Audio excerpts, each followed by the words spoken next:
Assalamualaikum warahmatullahi wabarakatuh. Perkenalkan, nama saya Siti Karina dari kelas A. Di sini saya akan mereview tentang hakikat sejarah sastra. Sejarah sastra merupakan ciptaan sebuah kreasi, bukan imitasi. Sejarah sastra adalah sebuah istilah yang melingkupi berbagai macam karya sastra di Asia Tenggara. Kepulauan Nusantara terletak di antara dua benua dan dua samudra, yaitu benua Asia dan benua Australia. Samudra Hindia yang sekarang disebut juga Samudra Indonesia dan Lautan Teduh dihuni beratus-ratus suku bangsa yang masing-masing mempunyai sejarah, kebudayaan, adat istiadat, dan bahasa. Di abad-abad yang silam, beberapa tempat kepulauan Nusantara pernah berdiri kerajaan-kerajaan yang besar, pernah berdiri di Jawa, Sumatera, Semenanjung Malaka. Sastra Nusantara istilah yang dipakai untuk menggambarkan wilayah kepulauan yang membentang dari Sumatera sampai Papua, yang sekarang sebagian besar merupakan besar wilayah negara Indonesia. Kata ini dalam kata literatur Jawa dari abad 12 sampai 16.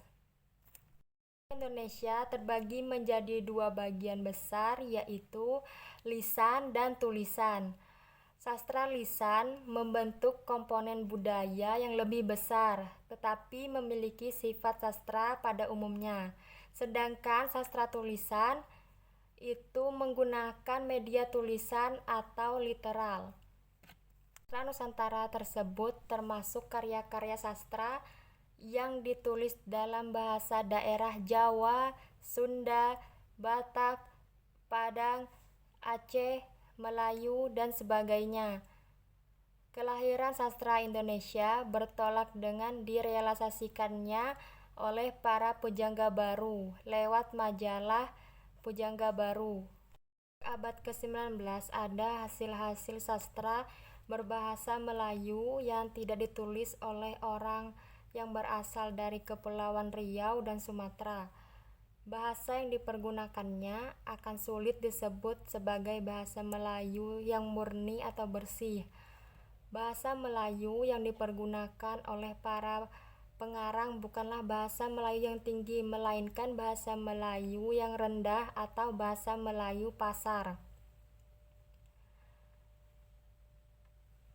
Menurut bentuknya, sastra Indonesia dibagi menjadi 4.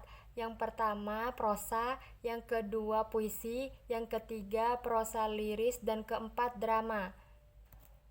Saat ini belum ada kesepakatan mengenai awal kemunculan sastra Indonesia. Pembabakan atau periodisasi sastra disusun oleh para ahli sastra menurut pandangan mereka masing-masing.